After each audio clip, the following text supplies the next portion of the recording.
Hi everyone, welcome back to Orange Thoughts YouTube channel. Today's question is దోమలు ఎక్కువగా ఏ blood group ఉన్న వారిని కొడతాయి? Option A O positive, option B A positive, option C B positive, option D AB positive. Correct answer ఏంటో comment చేయండి and your time starts now.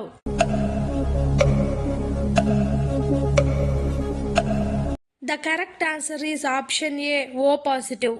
దోమలు ఎక్కువగా ఓ blood group ఉన్న వారినే కుడతాయి. ఎందుకంటే మన శరీరం మీద నుంచి కొన్ని కెమికల్స్ అనేవి వెలువడతాయి. ఓ బ్లడ్ గ్రూప్ ఉన్నవారు, ముఖ్యంగా ఓ పాజిటివ్ ఉన్నవారు ఇతర బ్లడ్ గ్రూపులతో పోల్చితే తక్కువ సుగంధమైన రసాయనాలు విడుదల చేస్తారు. ఇవి దోమలకు ఆకర్షణీయంగా ఉంటాయి. సో అందుకే ఓ బ్లడ్ గ్రూప్ ఉన్న వారినే దోమలు ఎక్కువగా కుడుతుంటాయి.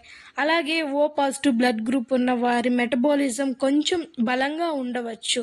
దీంతో బాడీ టెంపరేచర్ మరియు కార్బన్ డైఆక్సైడ్ విడుదల ఎక్కువగా ఉండొచ్చు. సో అందుకే కార్బన్ డైఆక్సైడ్ ఎక్కువగా ఉన్న చోట దోమలు ఎక్కువగా అట్రాక్ట్ అయ్యి వారిని